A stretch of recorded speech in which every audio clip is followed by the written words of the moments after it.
Hello and welcome. Today we're going to talk about radiative forcing models and how far into the future we can reliably predict what's going to happen with our climate based on our observations and our unknowns and our uncertainties. So let's get into it. I will share my screen, start the presentation. Here we go. First, we're going to talk about anthropogenic and natural radiative forcing.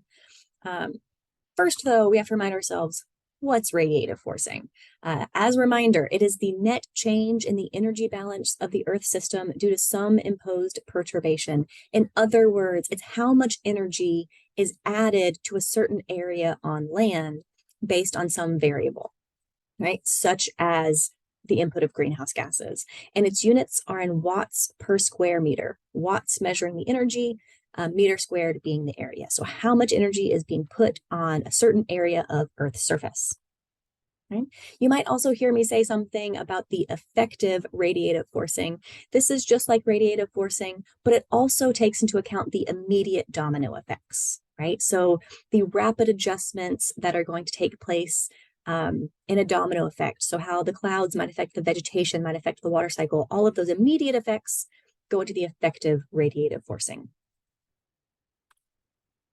So looking at the industrial era, anthropogenic forcing, so how much radiative forcing we have added to the natural system, you can see that all of the anthropogenic gases together have added about 2.3 watts per square meter, right, since the industrial era. Carbon dioxide has been the leader in that push, as you can see in this first graph. Although there's a lot of other minor gases that have contributed as well. And when you add up all of these gases together and you look at the rate of change, you can see that early 1900s, we were only adding a little bit of radiative forcing. Beginning in the 1950s, though, the amount of radiative forcing we were adding ramped up very, very quickly.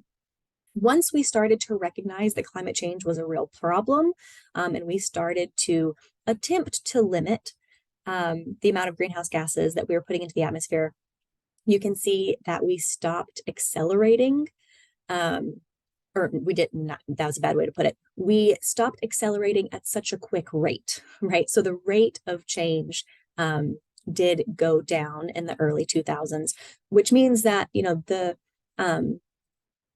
what we have done so far to curb our emissions is noticeable, right? It's working. It's not good enough, right? But it's working, it's noticeable. We are making an impact, which is good news, right? Now, when I hear numbers like this 2.3 watts per square meter radiative forcing, before I really knew much about climate, that number didn't mean anything to me, right? 2.3, is that big? Is that small? What does that mean? I had no basis for that. So often in climate and just in environmental science in general, if I see a number that I don't really understand, that has no meaning to me, I'll put it into context with something that is familiar to me. So for example, thinking about humans putting carbon dioxide into the atmosphere, warming up our planet, adding an effective radiative forcing of 2.3 watts per square meter. Well, let's think about that in terms of light bulbs, right? I understand light bulbs. I've been working with light bulbs my whole life. I understand that if I stand next to a light bulb, how much heat it gives off. I get that, right? So I wanted to know, how many light bulbs would we have to add to Earth to be the same effect as the radiative forcing from all the greenhouse gases we have emitted, right? And I didn't want to, spend years trying to calculate this. I wanted to do a quick back of the envelope calculation. And when I say back of the envelope, I mean simplifying it down to where all of the calculations can literally fit on the back of the envelope. So I had to define a few things for myself. First, I needed to know, well, how much energy does a typical light put off? Typical light bulbs are 40 to 100 watts. So we're just going to take the average of that and say the light bulbs are 70 watts. This is very close to what you probably have in your home. I also needed to know how big the Earth was, and Googled that, found out it was 1.5 times 10 to the 14th square meters. So now we know the wattage of a single light bulb and the square meters of Earth, right? We have the two units that go into watts per square meter. Great. So now I had to figure out, well, how do I start to answer this question? Right? And the first thing I thought to myself, well, I could figure out rather than thinking about all light bulbs we needed to add, let's just think about a single light bulb. In order to create this effective radiative forcing with a light bulb, what area would a single light bulb have to cover on Earth? Right? So I looked at the variables that I had. I knew that we were working with 70-watt light bulbs. And I knew that the total radiative forcing was 2.3 watts per square meter.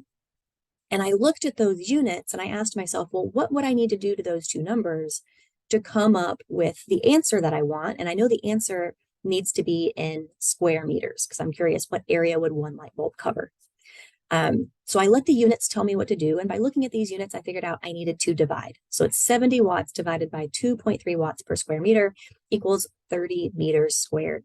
And again, that 30 meters squared, I didn't immediately have an idea of exactly what that was. So I Googled it and I found out that that's about the size of a typical living room, right? So you can imagine for every space on Earth that is about the size of a typical living room, we would add a light bulb to it to get the equivalent effective radiative forcing.